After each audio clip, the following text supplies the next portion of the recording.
Au nom du Père et du Fils et du Saint-Esprit, frères et sœurs, dans la première lecture, saint Paul s'adresse aux Éphésiens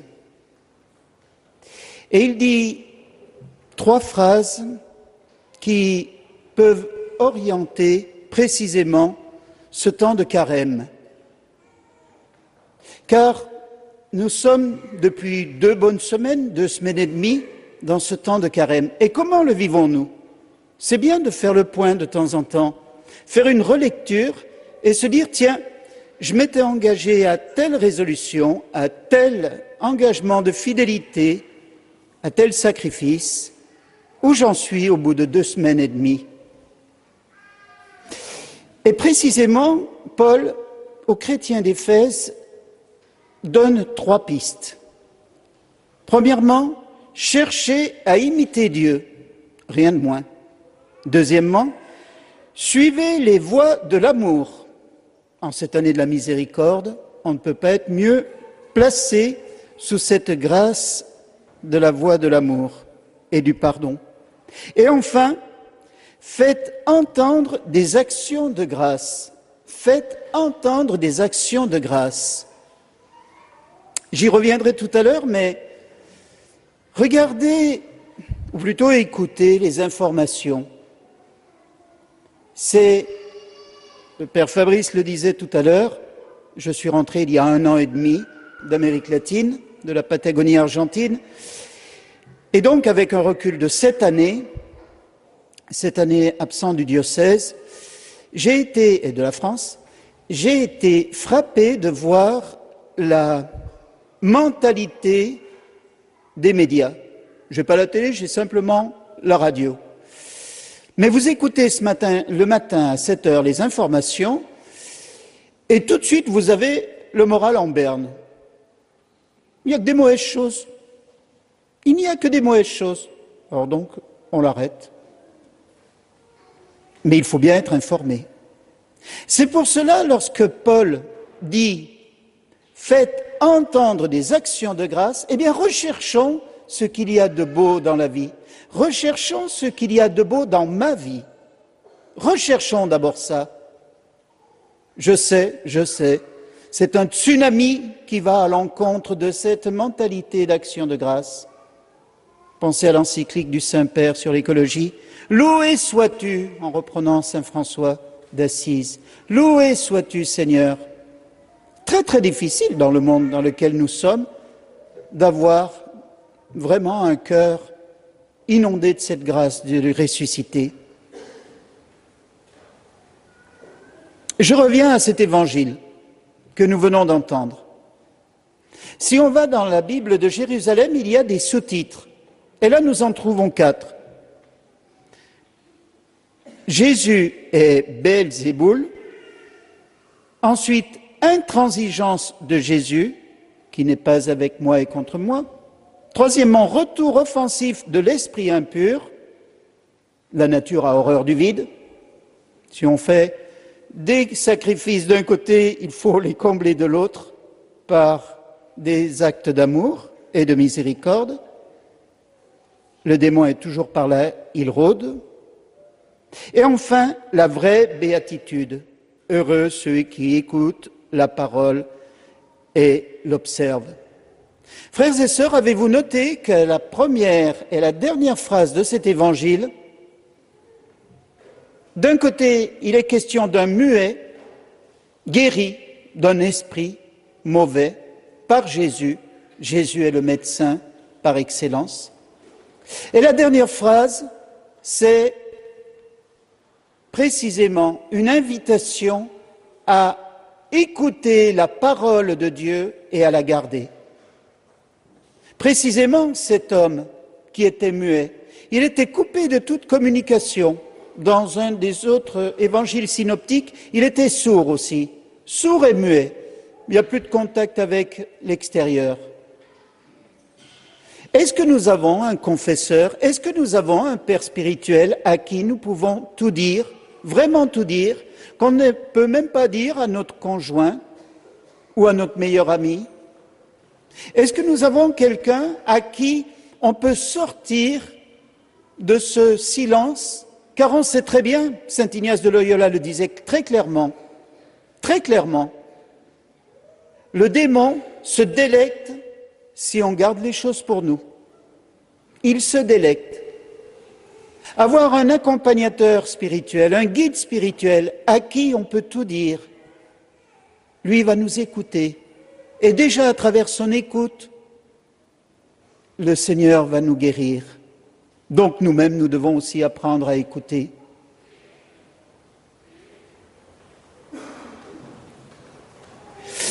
Le muet se mit à parler, il entre en communication. Quelle est la réaction ? Il n'y a aucune indifférence. La foule qui était présente, témoin, est en admiration.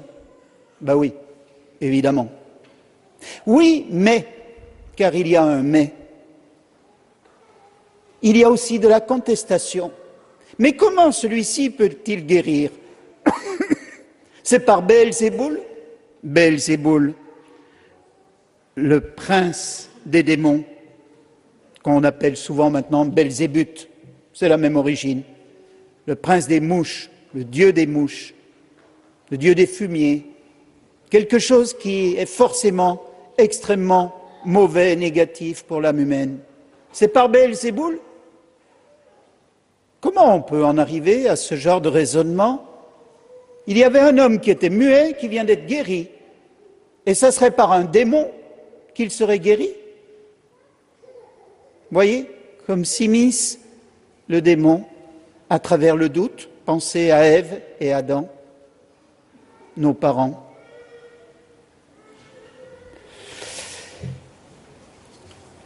Nous voyons bien que dans le carême, et je pourrais dire d'une manière générale dans la vie spirituelle, il y a un combat. Jésus l'a dit très clairement, ce que je disais à propos des enfants, pour les enfants tout à l'heure. Qui n'est pas avec moi et contre moi. On ne peut pas être neutre comme des Suisses. J'aime beaucoup les Suisses. On ne peut pas être neutre. Qui n'est pas avec moi et contre moi. Il n'y a pas possibilité d'être sur cette arête entre d'un côté avec Jésus et de l'autre côté le démon. Non, non. Moi je crois en rien. Je ne suis pas pour, je ne suis pas contre. Pas possible. Pas possible. Pas possible. Donc il y a un combat entre d'un côté l'esprit mauvais et de l'autre côté le dynamisme de l'Esprit Saint. Qui va-t-on suivre ? Souvenez-vous dans le livre du Deutéronome, il y a devant toi la bénédiction et la malédiction. Il y a la mort et la vie. Choisis la vie.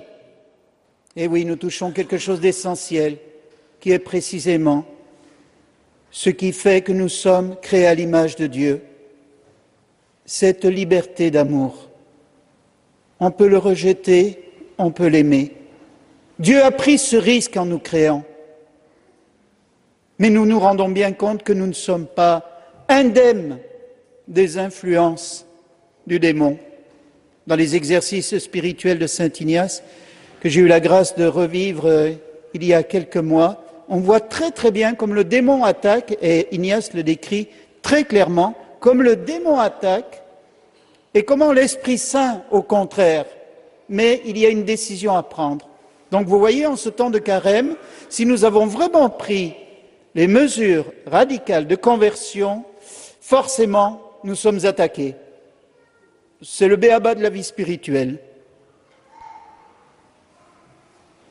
Le démon, l'esprit impur, rôde. Jésus le dit dans cet évangile. Il cherche à séduire, à tenter, pour faire de notre cœur son nid. La nature a horreur du vide. Comment faire habiter Jésus dans notre cœur ? Et là, je vais vous faire une très belle citation d'un très grand père de l'Église, Augustin, toujours extrêmement pointu et en même temps très clair. Voilà ce qu'il dit, Augustin. Le Christ est venu et il a attaché le diable. Mais dira-t-on, comment se fait-il que celui-ci remporte encore autant de victoires ? On le voit tous les jours dans notre monde. Augustin dit, c'est parce qu'il triomphe que des tièdes et des négligents. Autrement dit, des médiocres. Car le démon est attaché comme un chien, dit saint Augustin dans sa niche, et il ne peut mordre personne à part celui qui s'approche de lui par une témérité mortelle. Ne t'approche donc pas de lui par les voluptés et les convoitises du monde, et il n'osera pas s'approcher de toi. Il peut aboyer, il peut provoquer, mais il ne peut pas mordre, à moins qu'on ne le veuille.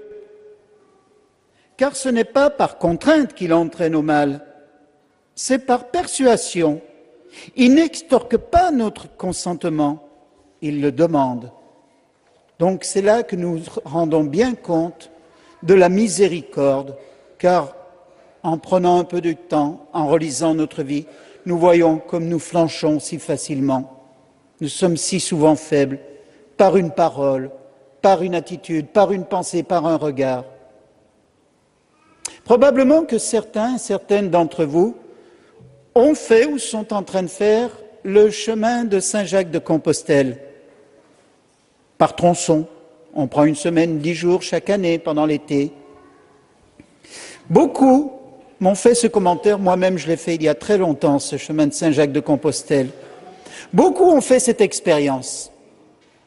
Bien installé, on se dit, il faut emmener ce qu'il faut pour le voyage. S'il fait trop chaud, s'il y a du vent, s'il y a de la pluie, si ceci, si cela. Résultat des courses, on a un sac à dos intransportable.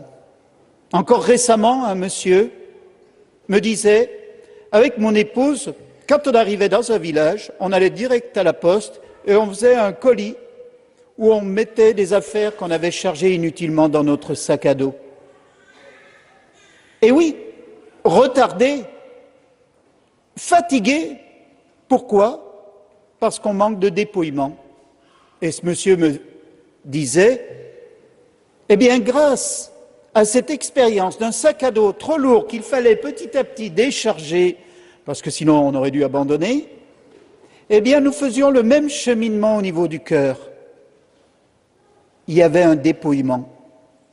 Regardez en ce moment, il est invité par l'Église de lire, pendant ce temps de carême, le livre de l'Exode.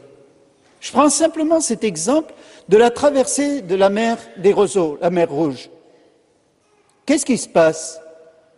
On voit les Hébreux, le peuple de Dieu, qui a seulement ses pieds. Et justement, ils vont traverser à pied sec cette mer qui s'est ouverte devant eux. Et ils vont s'en sortir.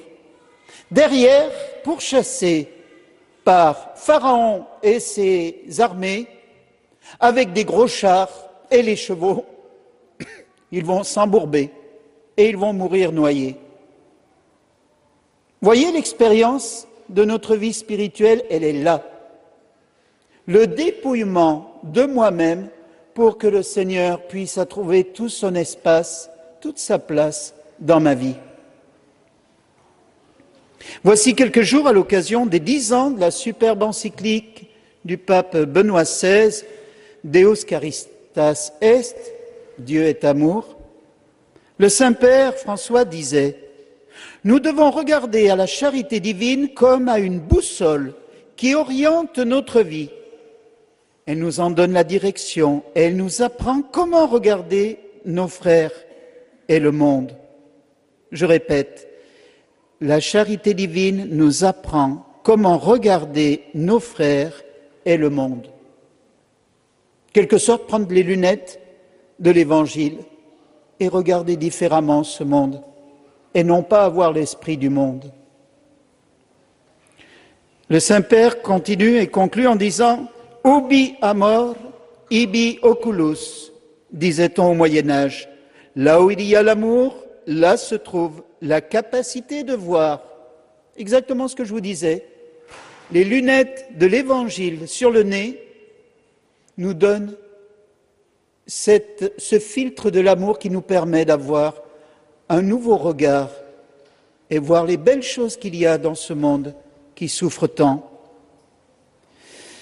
Frères et sœurs, vivre les œuvres de miséricorde signifie conjuguer le verbe aimer selon Jésus. Je vous invite à 3 points de méditation pour conclure. Premièrement, je vous en ai déjà parlé, prendre du recul par rapport aux informations, à la radio, à la télé, sur Internet. Trop de mauvaises nouvelles abîment, éteignent, flétrissent notre joie de vivre et d'aimer selon le Christ. Deuxièmement, là aussi je vous en ai déjà parlé, prendre le temps de lire le livre de l'Exode et découvrir qu'à travers l'histoire sainte du peuple de Dieu, il y a notre propre histoire personnelle, ce cheminement. Et enfin, laisser Dieu parler à notre cœur, c'est-à-dire brûler du temps pour Dieu chaque jour, dans une église, chez soi, offrir de notre temps à Jésus, c'est apprendre à l'écouter, nous parler. Amen. Au nom du Père et du Fils et du Saint-Esprit.